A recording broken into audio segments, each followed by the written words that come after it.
Welcome back to another episode of Past, Present, and Future Knicks-based podcast. I am your host, Smitty from AUS. I'm here with my co-host, Stevie and LJ of Knicks Anonymous. Look out for those guys on YouTube and Twitter. And also my guy, Ariel. Look out for him, Retro Gold School on Twitter. We are coming at you the day after the Knicks have won and gone above 500. So it's looking good. We just beat Sacramento in the Garden.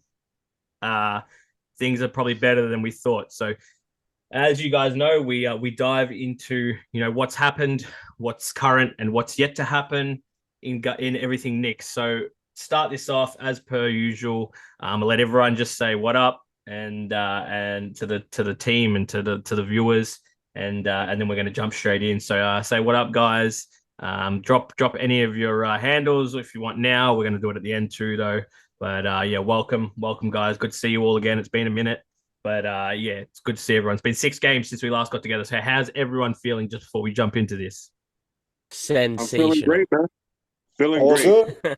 Everything is good. I ain't no sore winner, baby. None of that. I can't root for that losing shit, bro. Yeah, well now they call them toxic positivity. That's the newest one. You're not allowed to be too positive. I don't know, man. You can't. Positivity gang, baby.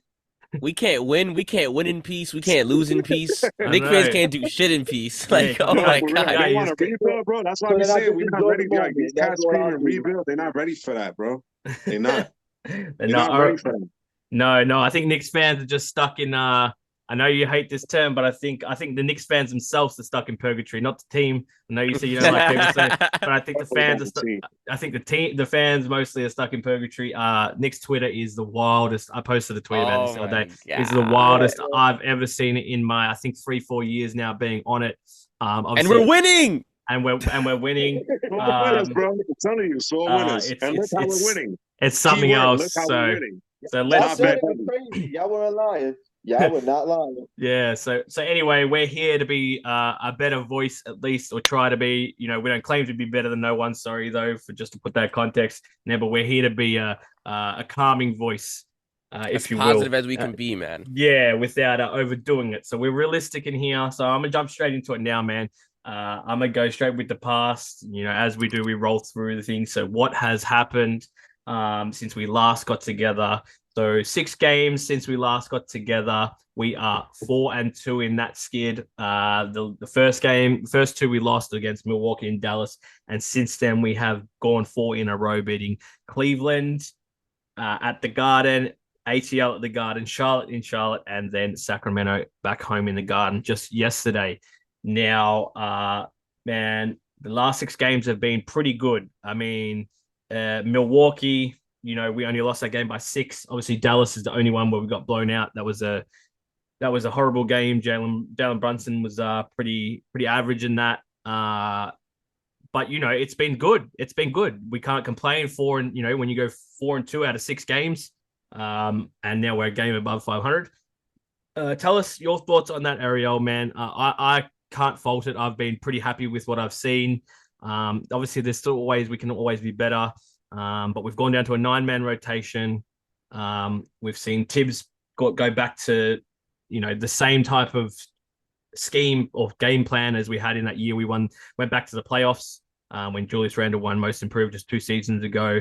We've sort of moved away from high volume 3. We're taking what's open. If it's open, which is fine, that's the modern NBA, but we aren't really forcing anything up, and we are focusing heavily on defense. How do you feel about that? Talk to us. Yeah, I mean, there's one word why you see this major turnaround. It's finally it's Tom Thibodeau listening to us Twitter, because we all know they all listen to Twitter. I've been telling people that they listen to us, man. And the more we scream, the more loud we are, or what we get, what we want, man. And we finally get it, and we see the results from it. There's nothing more you can ask for, man. You got to tip your hat on to him. I don't care how much you don't like Tom Thibodeau. Yeah, I don't want Tom Thibodeau to be the long-term coach of this team. But I gotta give my respect to where it's due, man. He made that lineup change. He went with that 9-man rotation, stuck with it, and it paid dividends via the bench. And you got Deuce coming in there and giving you that West Virginia type defense, because they're taught that from soon as they come in that program. And that's why you see McBride doing the things that he does, full court pressing, getting over screens with gusto. And you see that lineup change, and that second unit is different, man. Now when they come in, they were lifeless the whole year. And now when you see them coming in now, they're coming in and they got balance of scoring, they got defense, especially if you keep Grimes and you see Quickly and McBride on that court. Man, those teams were having fits, bro. They could not get a shot off or a clean one at that. Everything was heavily contested. And even if it turned out to be in a foul, but I could take that because now your defense is turning into your offense where now you got guys like R.J. Barrett, who's been quietly having a very good stretch these last 8 games, where his shooting is going up. He's hitting more tough shots. He's finishing better at the rim and not getting muffed as he usually does. And you see that transition into something and winning. And you got my guy Grimes, man, his playmaking, is like, guys forget that he was a point guard coming into college, so he has that skill set in him. So he can play make, he can create his own shot and do other things that Frenchie couldn't do. So he's probably playing his dues and showing what he got and what the fan base been wanting to see. He had a slow start because of the injuries. He's just getting back into groove. I love that about this trip. And another thing I've been noticing too is that now that we insert Jericho Sims into the lineup, he's getting some rotation minutes now with the Obi injury. How it affects iHeart, because a lot of people complain that iHeart, which he hasn't been as good as I thought he'd be, when we signed him. But now when you see Sims in that lineup, you see iHeart actually, his offensive game is improving. He doesn't have to do so much in the paint now. So now it's going back to his strengths. And I keep telling y'all, like the NBA is situational. So like you want to put guys in a position to win. And I feel like with iHeart, like you're putting him in that center role and just having him down in the paint is kind of affecting him defensively and offensively. And that's why you're seeing a transition to iHeart playing a little bit more better these last few games as well. And Quigley, sometimes, this is what he is. He's microwave. He's hit and miss. Sometimes he hits a shot, but one thing you could get from Quigley is effort, man. Getting those deep rebounds, getting up on his guys, playing defense. If his shot's not falling, you better believe he's getting back on defense, and don't sleep on that because those are things that don't show up in the stats. And like guys like me and the diehards that I have on this team, like this is what we see. So we see that type of effort. And we know that, you know what, if my game ain't affecting in this way, let me affect my team in a positive way in this other way. And you see R.J. Barrett, his defense coming along. I mean, he had a couple of lapses that I was like, what the hell, throughout this past trip. But especially against the Kings, those last, I think it was like 4 plays I saw back-to-back where he was contesting, blocking shots. And I'm like, yo, this is the R.J. defense that we need to see moving forward. So maybe he needs to go clubbing a little bit more, man, because I know he's coming with a different type of energy, man, RJ, and I'm loving it because, that's my guy. I want him to succeed. I mean, first 22-year-old star that we've had coming into his league, our team since God knows how long. We haven't had a young prospect like this. Let's not run him out of town, man. Like, let's support him because you know what?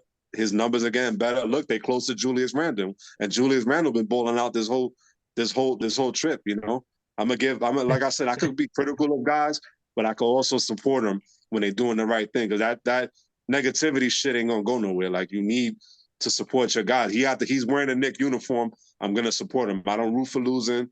I tried that. It's just not in me, bro. I can't do it. And if we're doing it in this type of way where we seeing what these young guys got, and if it affects winning, then fuck it. Yo, this is a deep lottery, man. Not to mention the trades that we can make in during the season that can improve this roster. The Kyle Kuzmas of the world, they'll fit right into this lineup, and it's not going to cost you. He got 1 more year left, so I'd rather have him over Levine, if you ask me. But that's another conversation. But I'm loving the way that trip went. I'm not going to take away anything. There are a couple of hiccups here and there, but for the most part, we're going to win games. I want them to win it like this with the youth getting minutes and the defense stepping up and getting way better. Now we're sitting at number 10. When a week ago in that Dallas game, we was at 23. That's telling you a lot, man. We just got to keep that going. No doubt. Julie, as you said and spoke on, RJ Barrett has been better, albeit, so it's not where we would hope he could finally get to, and it's not what we know he can do at his best, but much better than how it had been in previous games. So hats off to him. He has taken a step up even when he has started slow too. So that's another thing you can't gloss over when you start a game tough. Anyone knows it's played any level of basketball. It's really hard to get going when it's a tough start. So that's why these professionals get paid the money they do, and that's what you expect of them when you give them money like RJ Barrett got in the off season. Julius Randle also been unreal. Obviously, yesterday, though, he had a meltdown over a non-call and got himself ejected when he was flying. So he never scored another point in that second half.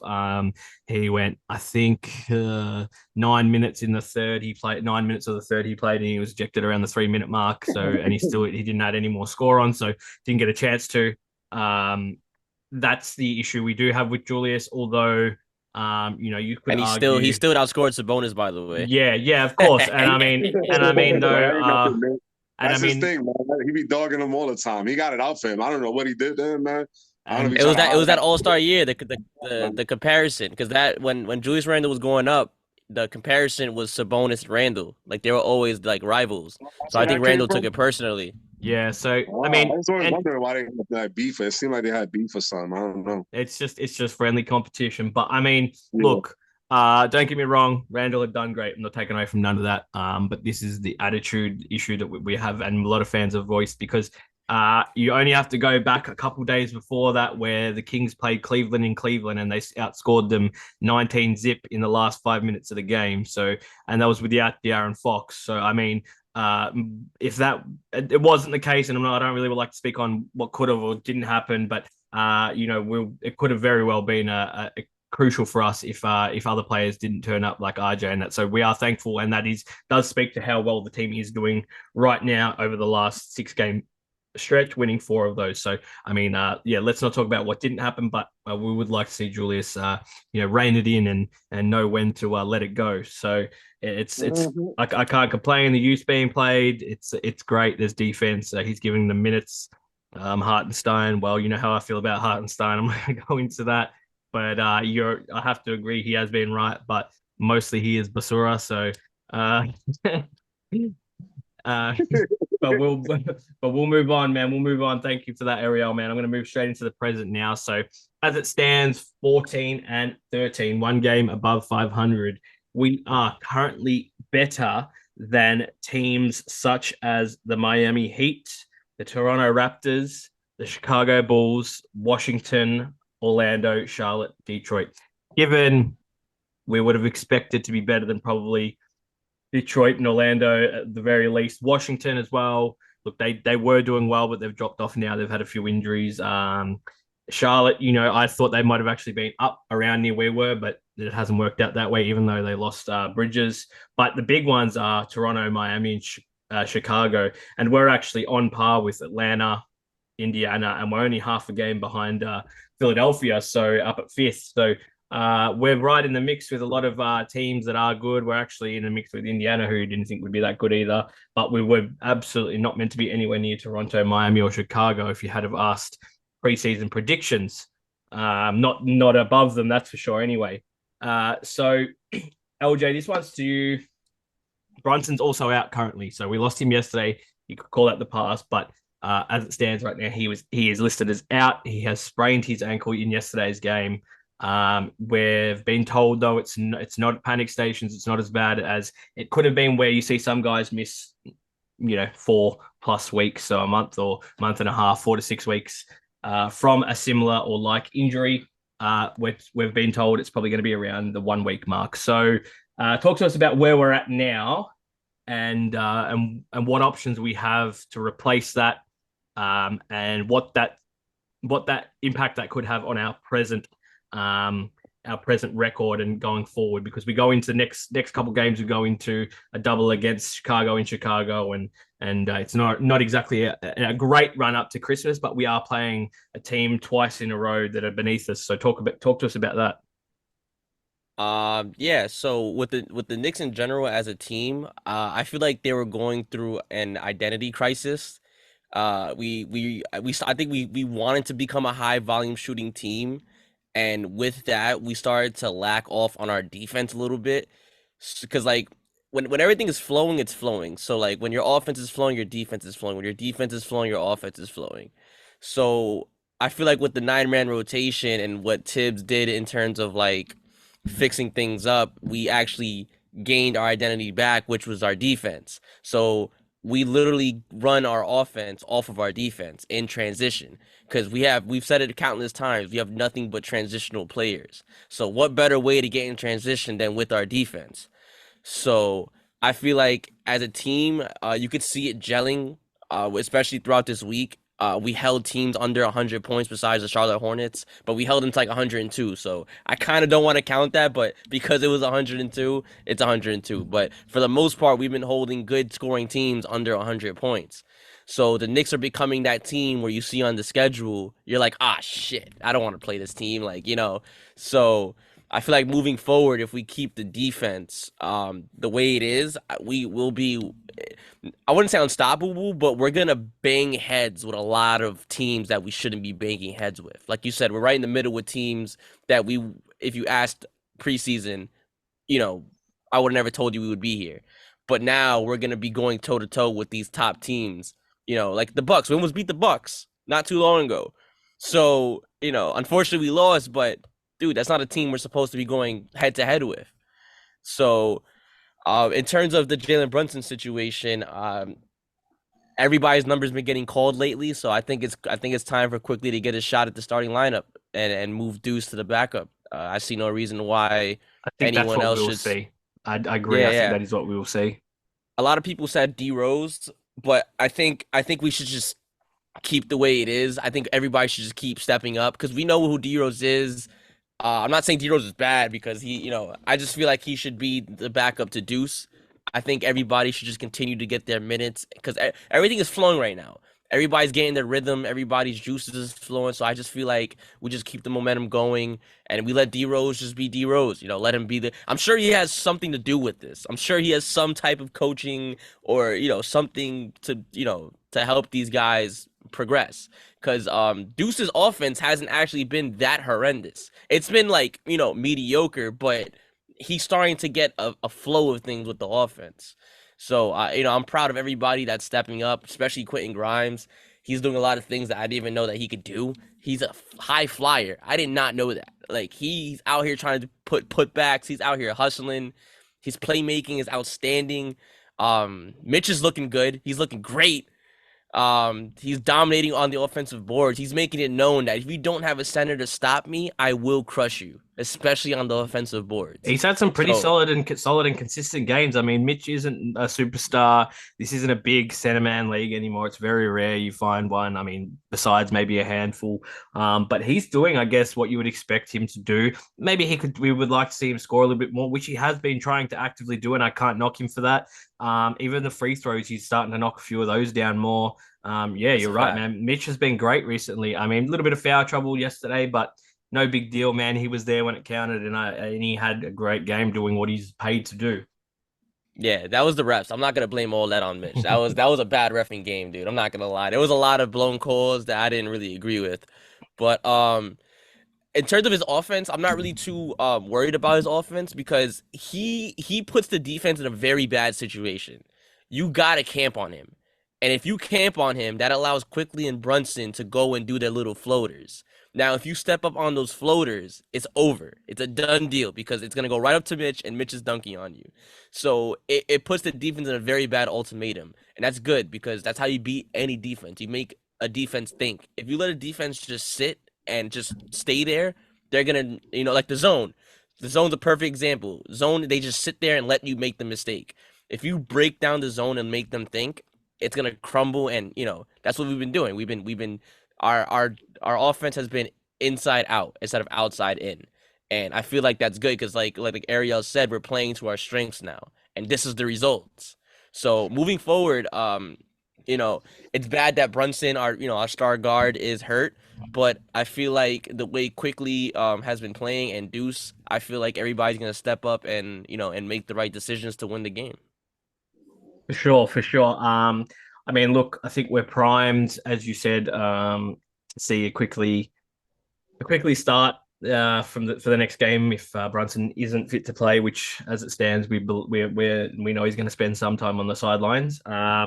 Because Derrick Rose hasn't been in this rotation, the shortened one that's come about after those first two losses of the last 6 games. So I can't see him being put in. I know you would normally bump people up when these injuries happen, but we didn't even see a bump up for Obi Toppin. Obi Toppin went out. It was a 10-man rotation, and then it got cut to a 9-man with Obi out, or was it 9 and got cut to basically 8?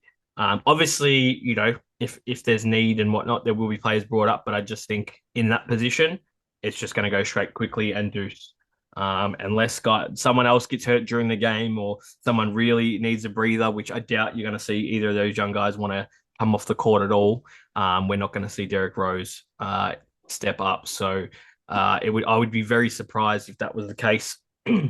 So And yeah, I want to add one more thing. I want to say big shout out, like Ariel said, big shout out to Thibodeau. I think he deserves a lot more credit than he's getting because he's the one that's actually making these decisions to give. Because everyone said that he's a veteran knows type of player, type of coach. So the fact that he's trusting these young guys, and not that he hasn't really a choice at the end of the day, but still he's still looking down and seeing like, okay, let's give these guys minutes and let's see. So he cut down the rotation and he was like, all right. You guys wanted to play. Here you go. And I'm just happy that they're not letting his decision go to waste, that they're actually playing to their potential. Yeah, no doubt. And I mean, look, he said something which I didn't like the other day, and it actually speaks to, as Ariel was saying, they definitely do see what fans write on Twitter or whatever gets out through the media, whether it's funneled through questions from reporters and such like that. Where he sort of said, he's watching the tape and no one else is, and blah, blah, blah, which was a little bit childish of him. But then he did go on to say something that I liked on the back of that. And that was that sometimes we get the right shot, but we just simply don't make the shot. And that's cool. But when you're getting the right shot 50% of the time or more, so you're getting the right looks, but you're not making them, and you're only making them 50% or less of the time, maybe you need to start looking at, are these the right shots for us? Because a lot of those open shots are going to be perimeter shots. Generally, when he's saying you don't make them, it's rare you blow inside shots or don't get fouled on the way to those. So that's the only issue. On contrary to that, is he's right. Sometimes you just don't make shots, and that's just basketball. People are human, but as you said, LJ, we have been playing more inside out. And it has been great because that is what the strength of this team is, and it's what this team needs to get going.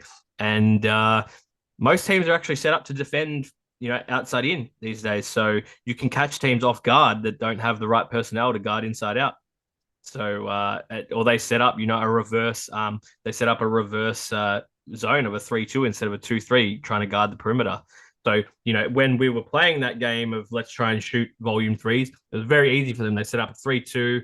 And they let you try and jack shots up, or they force you out and keep you out of the paint and keep you shooting those shots. But when we force our way in and break them down, we're scoring, and that's what we're seeing. So we aren't going to be the most high scoring team because of that. But with the back of this defensive mindset again, which is sort of going back to what we had in that year where we went back to the playoffs, and that's the identity we've gone back to. We're now being able to outscore teams purely because of toughness and keeping teams off the glass and really putting the pressure on teams. So that is our strength. It is good to see. Defense wins championships. Remember. Well, that's right. I mean, defense is defense is the thing that no one likes to do, but everyone has to. So it's just a critical point to the game. And for me, it's an aspect of the game I actually love. Guys that are defensive minded. If they're both like a two-way player and they're great at both, I mean, that's the best to me. That's some of the best players you'll ever see in the world. But moving forward, obviously now this brings us to the part of future. So there's obviously rumors now of Cam Reddish. He's out of the rotation, and apparently the word is that his team's trying to find a trade and work with the Knicks to find him a trade. Also, it's been talked that Quickly and Fournier, the Knicks are willing to attach them in a trade. Obviously, that would shed Fournier, and it'd be great for us to move him on because he's out of the rotation too. Quickly, while in the rotation, though, has become hot property in a sense. He's still not huge value, but he is. A lot of teams would be looking for a guy like him. I wouldn't like to see him go, but if it means moving him on for whatever reason, then so be it. So, how do you think this team looks by the deadline, Stevie? Obviously, as it stands now, the rotation's shortened. We're not going to see as many guys play, so that probably does mean we can move guys on. And get them into better situations and obviously better things for the Knicks. So how do you see this team by the deadline and in terms of roster, and also how do you see this team by, let's say, New Year's in terms of win percentage? As far as how the team's gonna look, by win as far as win percentage. How many games do we have left? Just out of curiosity. Let me get that up. While I get that up, talk to us about how you think the team's going to look in terms of personnel and roster. I would say we're about the same with certain changes. Like, I think we'll make the obvious change. I think we'll eventually move Fournier, most likely to the Lakers, at least according to the rumors, you know. I guess that's going to be priority number one, to move that contract to free up that space. I don't see a Randall trade coming anytime soon. If that does happen, that'll be off season. So I think Randall's here to stay for the year. Cam is interesting because, like, now with the injury thing, I don't think he might go as fast as we may think he is. You know what I mean? We may need him, you know, especially with the depth potentially becoming a concern. You know what I mean? So I think it's possible. Not saying it's definite, but it's possible Cam might be a keeper. At least, you know, also same as Randall, potentially after the season. You know what I mean? Like, he's not a guaranteed deadline deal. But definitely Fournier. He is a definite deadline deal, or at least he should be. He should be priority number one. And there's no diss to him, you know. His time is up here. You know, a team like the Lakers could use him. But again, I say it all the time. We would have to wait and see. Quickly's not. I don't think Quickly's going to go either. Again, obviously because of Brunson. Depending on how long he's going to be out, you know. Yeah, I said it's not that serious, but I guess we'll see what happens. But yeah, I think that's the only move we'll probably make as far as like by the deadline, things like that. Okay, and let's say we do move Fournier. Let's talk hypothetically for a second. Let's say we move Fournier and Cam. What do you think we need in return? I mean, let's say they don't go for picks. What would we need back in return to fill a void of those two? I'm assuming we'd probably get one player back in return, maybe two. But what would you like to see that would plug the hole? Would you like another 3-and-D guy just to spread the floor a little bit more? Where do you think that we're lacking right now that could help us just get a couple more games, even 3-4 more games under our belt? I would say definitely shooting. Okay. In a perfect world, another 3-and-D guy would be good, but I would settle just for shooting because the way our system is run, you know, if we do get a good shooter who's kind of not that good at defense, our system could cover that. So I bet a Fournier, more or less, younger. There you go. Yeah, I should have put it that way to make it easy. But yeah, I would say a better Fournier, a better shooting Fournier, somebody that could produce a little more. You know what I mean? As I said, in a perfect world, a 3-and-D guy would be great, but if we can't get that, definitely go for the shooter. Yeah, for sure. I mean, we're not going to get that from the Lakers. How cool! I'm telling you. Don't be talking. No, he wants 20 million. He's not coming here. He's a bum. He's not fun. Yeah. I heard Karis LeVert rumors. I would not mind Karis LeVert. Play at that. I would take Karis LeVert in a heartbeat. I would not mind Karis LeVert. Yeah, because Kyle Kuzma's only as good as his situation. So Kyle Kuzma comes to the Knicks where he needs to be better. He's not going to get better. Kyle Kuzma's only as good as the guy that he's playing with, and he's got the most unselfish superstar of all time, Bradley Beal. A championship pedigree a young player at that. Oh no! Oh no! You're not calling Kuzma championship. Hold on, I'm gonna mute this guy. Oh my god! Championship team. I like Kyle Kuzma. Don't get it twisted. Kyle Kuzma's not a bad player, but I would like LeVert better. Bro. Like, we picky who we want now. No. Look, Karis LeVert all day if we get neither of those. So if we're talking hypotheticals, man, you know, Kyle Kuzma, you. What about Isaac Okoro? He could be a team. Yeah, I would take Isaac Okoro too all day. All day. Coming off the fence. Yeah, and he's play defense. We know you can't shoot. Yeah, just play defense. That's fine. And attack the rim. Play defense. Play defense. Attack the rim. That's fine. All right. So no, all right, Stevie. So I got this. Coming back to it, I got this schedule for you. I'm not going to go in depth. I don't want to waste too much time. But between now and New Year's, we have 10 games. With our last coming on, I believe it's the 30th over there. It's the 31st here, and then we don't have one until it would be New Year's Day over there in the US for you guys. So I'm just going to breeze through it quickly. So 10 games. We go from tomorrow. From what would be Wednesday over there.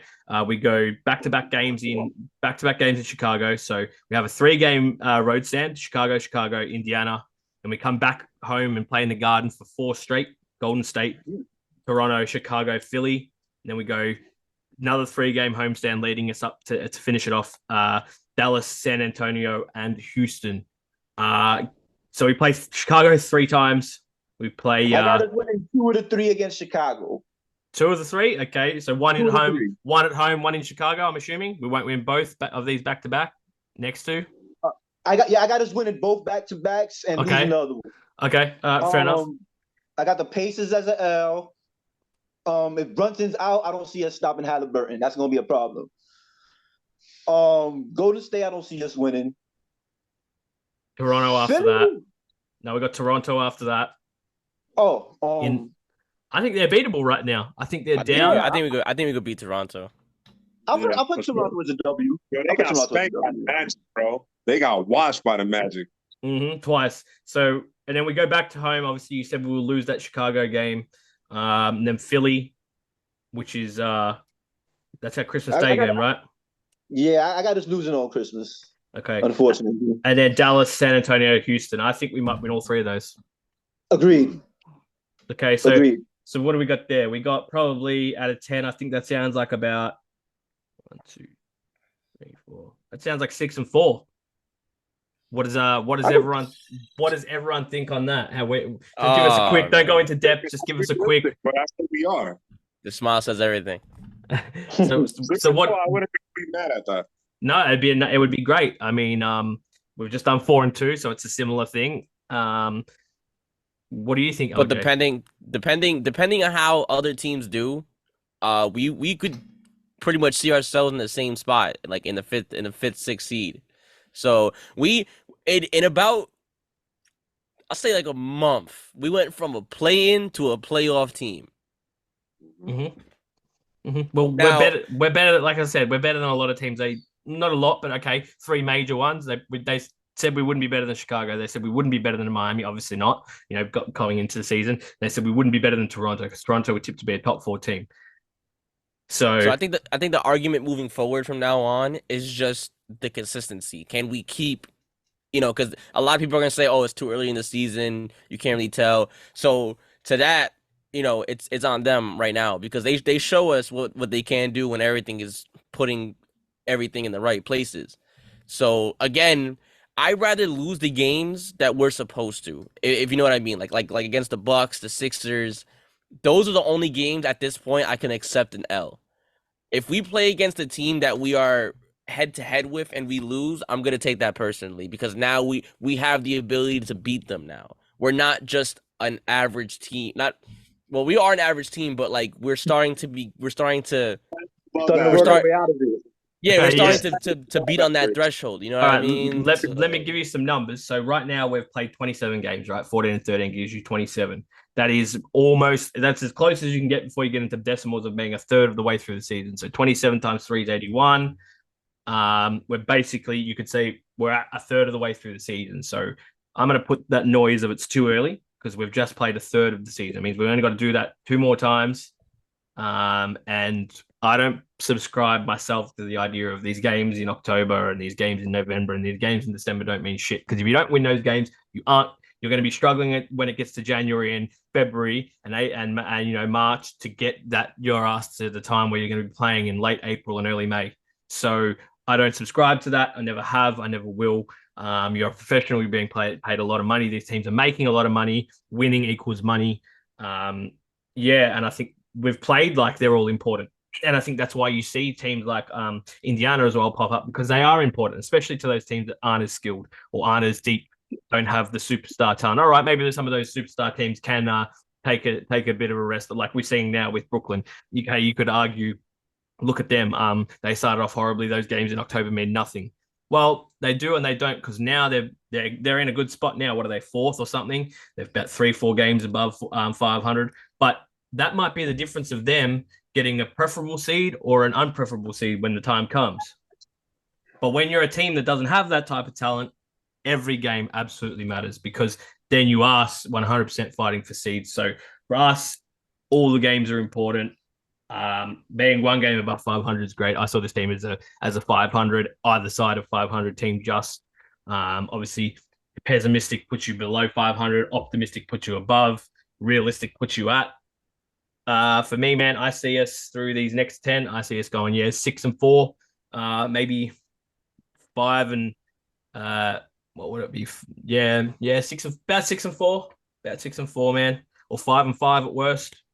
I wouldn't be mad at that if we went 500 That's through the dope, next man. 4. If we could I'm stay cool with that. neutral, if we could stay neutral or go above, that's great. As long as we're not going below, because we've already been there, you know, and we're at the point where now we're just building up, and you can see it. And Stevie, you may be right. 44 may be a thing. I'm sticking to my 44 win prediction. We just hold the NBA team to under 100 points.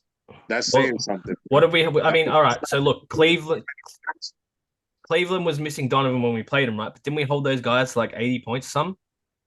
No, he was playing. They Nah, he was playing. They're Donovan missing was Jared playing. Allen. That's right. They're missing Jared Allen. Yeah, that's right. So they're missing Jared Allen, but we kept them to 81. I mean, sure, we didn't get to 100, but we kept them to 81. That's low, man. That's low. That's a low, very low score for the NBA in 2020. Even the Hawks. Yeah, well, the Hawks 89, and we a piece, but they are contenders, bro. They could have easily blew us out, and we won those games we weren't supposed to win. Well, that's right, and we're beating these teams above us too. So ATL above us, Cleveland above us. Obviously, haven't beaten Milwaukee or Boston yet. Brooklyn, well, that's a whole other story. Fuck them. Excuse my language. I agree. Yes, sweetie. Yes, let it out. Yes. Indiana, though, man, that's a. If you're old enough, you understand that that's a team that we hate, no matter how long's passed. You know, Reggie Miller, that's for you. And Indiana, though, man, they've been good. So I agree that could be an L for us. You said, was it Halliburton? We might not be able to stop that. If we beat the I'm saying this right now. If we beat a healthy Pacers, if we beat a healthy Pacers team, New York, yo, strap up. We go into the playoffs. Dead ass because dead ass because like for the Knicks. Beating the Pacers is up. So man, obviously as Knicks fans know, for anyone that's watching that doesn't know, beating the Pacers, beating Brooklyn, or beating Philadelphia, or even Boston, those 4 teams, you beat those teams. It doesn't matter how far you are down the line on that standings. That's like Christmas. So and especially when you're doing good and you beat teams like that, that's great for morale because those are teams that we have long-standing rivalries with that have transcended generations. So yeah, man, and they're going great this year. They are the marker. We're at the same obviously same record as them right now, but they have done well, and I think they're going to continue to do well. They're a great young team that are coached really well, and they've got Mathurin there who's been outstanding off the bench. I'd love to get the win against them for sure. Listen, I just like the fact that we're becoming competitive now. It's not like we go into these games knowing we're gonna lose. You don't know what's gonna happen now. Like I said, we're banging heads with everybody. Everybody we come across, you're gonna work. You're gonna work, no matter where you are, whether it be in the garden or in your own house. Well, we actually have a better record, I think, away. Yeah, we do, but we're now after yesterday's win, we are now flat 500 at home, which is great. Let's try and get that one when we play that 4-game homestand. Let's try and win 2 or 3 of those. I'd like to see us win. I'd be happy to drop a game in Chicago. Stevie, as you said, you think we're going to drop that one, but I would have one at the Garden. I would be happy to drop one in Chicago and beat the Bulls in the Garden and win 3 of those 4 games in the Garden. That's what I want to see. I want to see us get to that point where we're a few games above 500 at home and be equal. I mean, it's great to be don't get me wrong. You want to be a good team on the road, but you know, the fans turn up and the fans are everything, and you need to be better at home always or equally as good. So the more we can push towards that, the better that is for the team, the better that is for the morale. Yeah, man, it's looking good, but let's not get ahead of ourselves, right? And that injury thing is out the window, by the way, because I see that a lot on Twitter that, the Knicks beat injured teams. I'm like, yo, listen. Yeah, I ain't hearing that. Fuck that. I mean, excuse my language. But like, what do you want to do? Forfeit the game? Like when we lose, the other team kicks our ass. How many times we've been on that side? That's right. And I want to. We can only play who's in front of us. That's it. That's it, man. That's a fact. I want to note this too. Listen, these are guys that actually got good teams. That's a fact. Without their main star, we beat them by almost 20 points. So that means with their star, it could easily drop down to 10, 9, 8. So we could easily still win those games even with those stars. The Knicks are just making it a point that you better be healthy when you play us, because when you don't, you're gonna get scraped. You're gonna hold that L. So I mean that wraps up everything here. We've obviously, spoken a little bit after our segments and whatnot. But if anyone has anything else they want to say before we wrap this up, it's been another great episode. Obviously, again, we unfortunately can't be joined by Trippy. He's at work, so salute to you. We are trying to link up for the 18th of December to try and get you an episode where Trippy is back and we have the full panel of the original guests and hosts.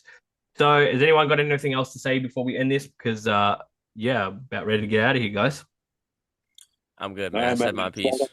I think these are very winnable games. I mean, Chicago is very up and down. They're kind of worse than what I thought they were going to be. And those are games that are very winnable. I'm not going to call no team because we're not in a position to, be looking over anybody. But I think stay those humble. are very. We got to stay humble. To win those games. What'd you say? We got to stay humble as Knicks fans, because it's now we're winning. So now it's like we got the blood flowing now. Could not look over anybody, bro. Like, we need to stay on them P's and Q's, keep that defense up. And look at, man, shout out to the three Bs, man. Quick, Grimes, and this kid Deuce, man. I've been raving about him for a while. The West Virginia kid. I was happy that he finally got to the picture. And I wanted to stay that way, bro. That dude's full court present. He's setting the tone on defense, bro. Watch him all game, man. He's everywhere. No doubt. All right, guys. Well, thank you again for joining us. It's been another great episode of Past, Present, Future on the VSN network. You will find us on YouTube under VSN Basketball Station. You'll find Knicks Anonymous on Twitter and on YouTube under Knicks Anonymous or Anonymous Knicks. And you will find Ariel on Twitter for Retro Gold School. You'll also find him on the VSN Basketball Network. So check it out. Everyone's on there. We'd love you to share our content. Anyone that wants to get in touch with us too, we do have other shows where we feature fans. We're always looking to add people and bring people on and talk to Knicks fans or basketball fans alike. So as always, I am your host Smitty with my co-host LJ and Stevie of Knicks Anonymous and Ariel from Retro Gold School. Peace, man. Next game up, Bulls in Chicago. Let's go Knicks. Let's go Knicks. Go Knicks.